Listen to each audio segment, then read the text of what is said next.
Swedish, U.S. troops drill on remilitarized Baltic Sea island. Having to defend Gotland against a foreign invasion seemed such a far-fetched notion to Swedish decision-makers at the start of the century that they demilitarized the Baltic Sea island. Now, the Swedish armed forces are back, and they are practicing with U.S. troops not just how to defend the island with a population of 58,000. But how to take it back from a foreign aggressor. U.S. Marines have conducted airdrops and amphibious landings on Gotland as part of a NATO exercise in the Baltic Sea. Though the annual Baltops exercise isn't held in response to a specific threat, this year's edition comes amid heightened tensions with Russia following its invasion of Ukraine. About 7,000 military personnel and 45 ships from 14 NATO countries, as well as Sweden and Finland, took part. Despite their non-aligned status, the two Nordic have practiced regularly with NATO countries, and their governments decided in the wake of the Ukraine war to seek full membership in the Western Military Alliance. I'm feeling really prepared.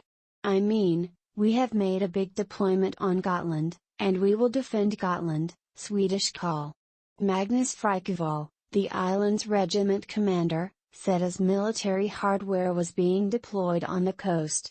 It's a really hard task to take a defended island.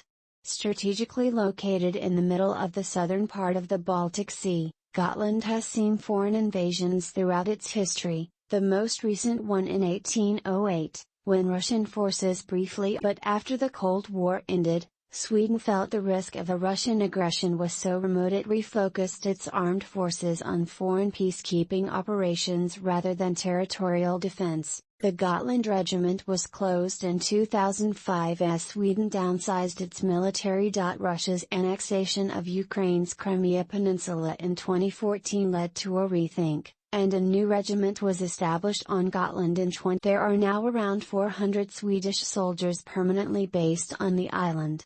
Further reinforcements are planned following Russia's invasion of Ukraine. Nonetheless, many Gotlanders feel Sweden would not be able to defend the island on its own. If we were to be invaded, we wouldn't stand a chance because our defense is too small.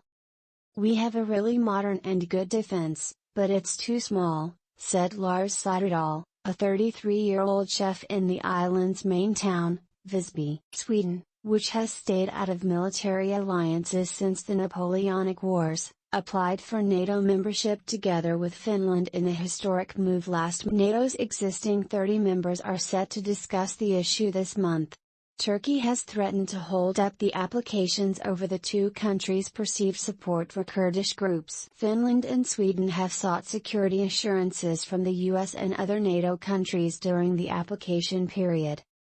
Kicking off the Baltops exercises last weekend in Stockholm, U.S. General Mark Milley, chairman of the Joint Chiefs of Staff, said it was important for the NATO allies to show solidarity with both Finland and Sweden. Their membership in the alliance would leave Russia in a difficult military position, with the Baltic Sea encircled by NATO members except for in Russia's Baltic exclave of Kaliningrad and the Russian city of St.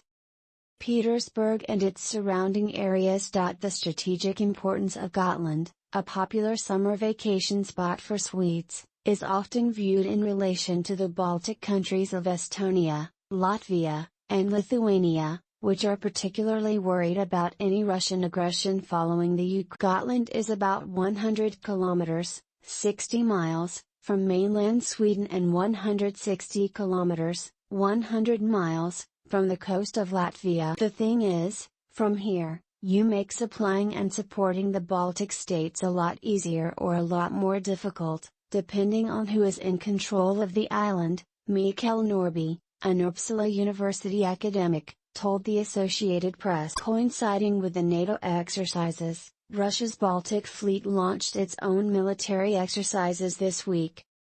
The fleet's press service referred to the maneuvers Tuesday as a scheduled exercise focused on various types of security tasks, including the tracking and destruction of enemy submarines. There are more than 20 warships and boats in the sea ranges of the Baltic Fleet, performing combat tasks both individually and as part of ship search and strike groups and ship strike groups. the press service said in a statement. It added that corvettes, patrol ships, small missile carriers, anti-submarine vessels, minesweepers, and landing hovercraft were among the vessels taking part in the exercises.